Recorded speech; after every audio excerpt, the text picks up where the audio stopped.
Bien le bonjour. Alors, nous sommes sur les ateliers de la ceinture verte. Première partie, parce que le film serait trop long si je le fais en une seule partie. Voilà, donc l'atelier 1 d'abord, tous les diviseurs de machin bidule. Vous voyez que c'est déjà préparé, parce que j'avais commencé à tourner le film et j'ai été interrompu. Mais je vais les reprendre un par un, ces nombres. Alors déjà, les diviseurs, j'écris toujours 1 et lui-même. Et les diviseurs d'un nombre entier vont toujours par 2. Il y a les petits et les grands. Alors je me dis, je vais m'arrêter de réfléchir quand là. Vous voyez, cette limite, c'est un peu la séparation entre les petits et les grands. Et chaque petit a un grand associé. 426, c'est un peu plus grand que 400, et 400, c'est le carré de 20. Donc je pense que quand j'en serai à 20, je pourrais envisager de m'arrêter, parce que 21 au carré dépasse 426. Donc 20, c'est le dernier candidat potentiel chez les petits.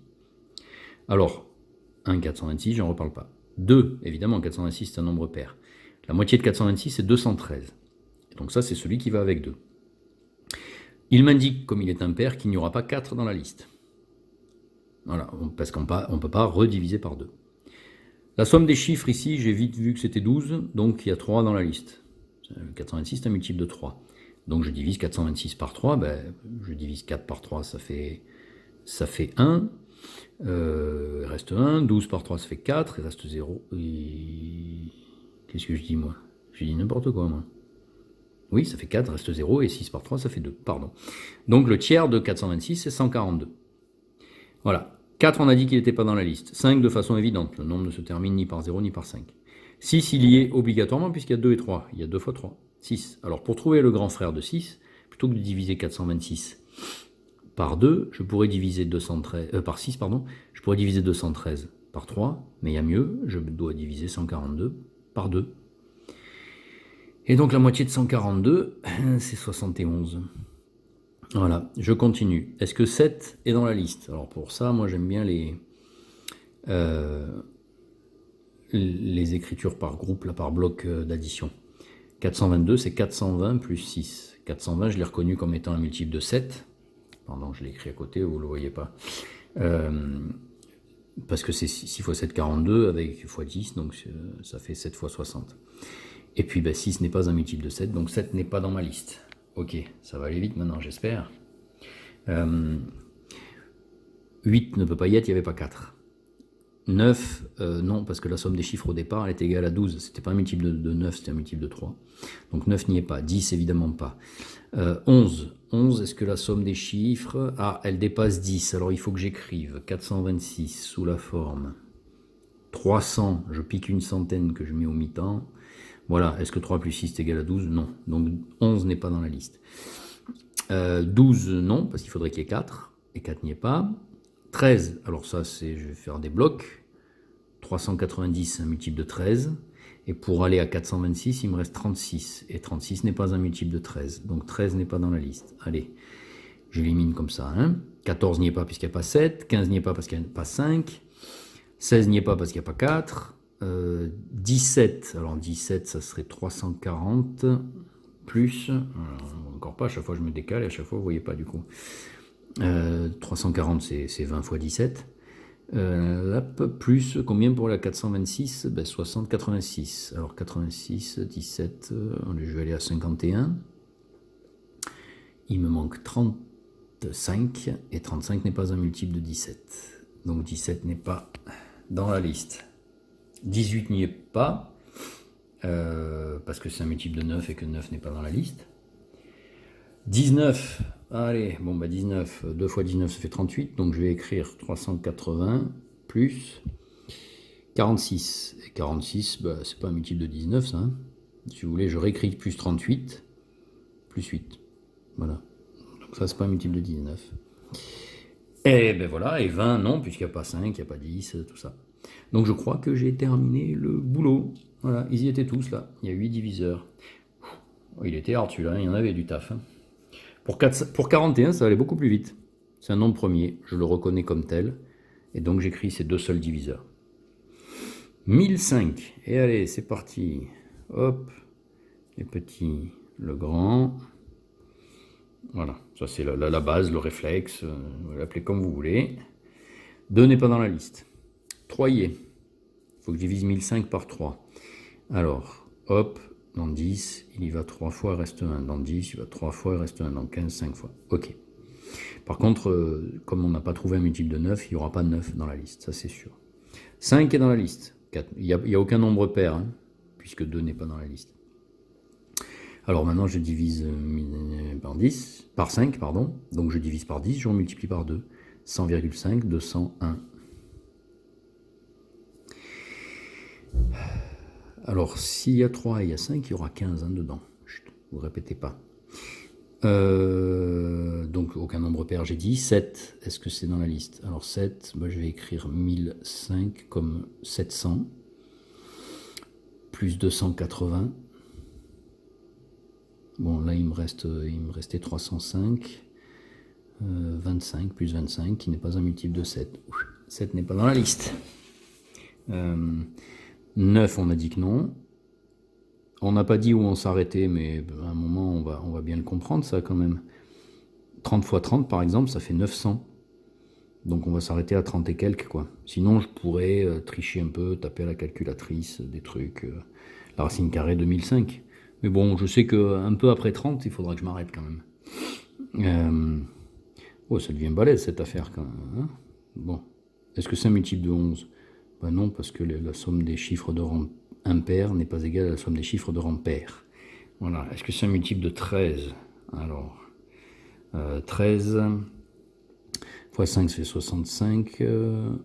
78, c'est 13 fois 6. 13 fois 7, ça ferait 88, 91. 91, on est pas mal là. 910 plus 95. Ça, c'est égal à 1005. 95 n'est pas un multiple de 13. Donc 13, hop, il dégage. J'ai encore fait le coup du hors cadre. Voilà. Qu'est-ce qu'il me reste? 15, on a dit, il y est. C'est sûr. Alors maintenant, je dois diviser par 15, 1005. Mais en fait, le mieux, c'est de diviser par 5, 335. Donc je divise par 10, 33,5, je remultiplie, 66, 67. Oula. Alors si 67 est un nombre premier, c'est pas mal, hein. Et j'ai bien l'impression que c'est le cas. Parce que ça voudrait dire que je peux m'arrêter là. En fait. Vu que c'est un nombre premier. Les diviseurs, on les a plus là-dedans. Il n'y en a plus. Allez, je m'arrête. Je prends le risque de dire que c'est fini. Voilà, encore un nombre à 8 diviseurs. C'est chaud quand même, hein. Celui-là, il était balèze, je trouve. 219. Ah, allez, on y va. 1, 219. Bon, lui, il est dans la... Il est coincé entre 0 et 400, donc je sais. 225, c'est le carré de 15. Je sais que, voilà, 15, il ne pourrait pas être chez les petits. Il ne sera pas chez les grands non plus, puisque le nombre ne se termine pas par 0 ni par 5. Donc, voilà, je vais m'arrêter à 14, quoi qu'il arrive. Alors, il n'y a pas 2, aucun diviseur pair, puisque c'est un nombre impair au départ. 3, ça y est. Et là, la division par 3, elle est facile. On prend d'abord les dizaines, qu'on divise par 3, puis les unités. Et puis là, 73, c'est un nombre premier, j'ai l'impression, hein, encore une fois. Donc, je vais m'arrêter là. Parce que si 119 avait un autre diviseur que 3, on le verrait encore dans 73. Comme 73 est un nombre premier, on peut s'arrêter. Voilà. Alors, on va faire le coup des priorités là, vite fait. Ici, nous avons un enchaînement de multiplication, de division et re de multiplication. Attention, ce qui est super interdit, c'est d'effectuer 7 fois 6. Forbidden. Donc le mieux, c'est de gauche à droite pour ne pas risquer de se tromper. Donc 140 divisé par 7, 14 divisé par 7, ça ferait 2, donc 20. Et 20 fois 6, 2 fois 6, 12, 120. Voilà, on suit les priorités tranquillou. Alors là, la division est prioritaire sur l'addition. 7 plus, et tout à l'heure je l'ai dit, c'était 6 fois 13, 78. Donc 7 plus 6, 13 au bout du compte.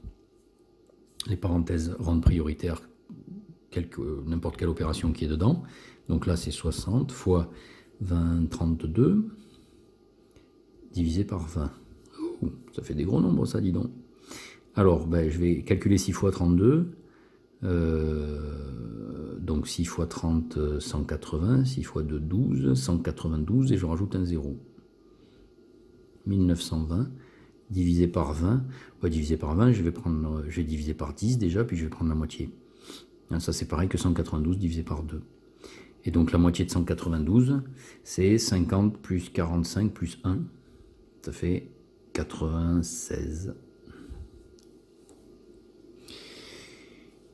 Ici, on l'a voyé au fait, 96. Ouh, vous voyez pas bien. Hein, voilà.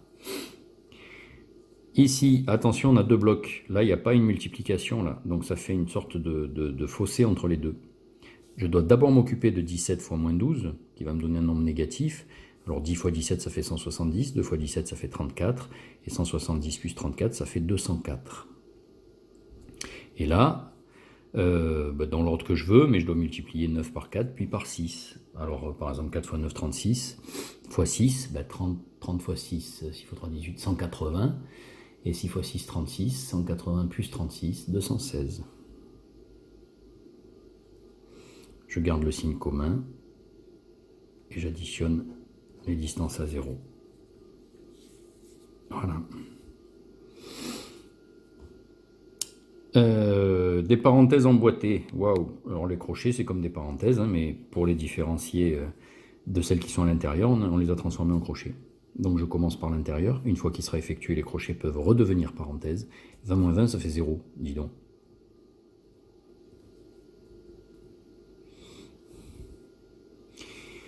« 0 fois 6, toujours 0. Plus 9, 9. Plus 3, pardon. 3. Fois 19, moins 18. Attention aux tentations, là on pouvait être tenté de calculer 6 plus 3, interdit puisqu'il y a la multiplication qui est prioritaire. Ici on peut être tenté de calculer 19 moins 18, interdit toujours pour la même raison. Alors 3 fois 19, 3 fois 10, 30, 3 fois 9, 27, ça fait 57. Moins 18. Moins 18, je vais faire moins 20 plus 2. Donc ça fait 37 plus 2, 39. Voilà. Je crois que j'étais un peu long là, donc on réservera les ateliers 3 et 4 pour un prochain film.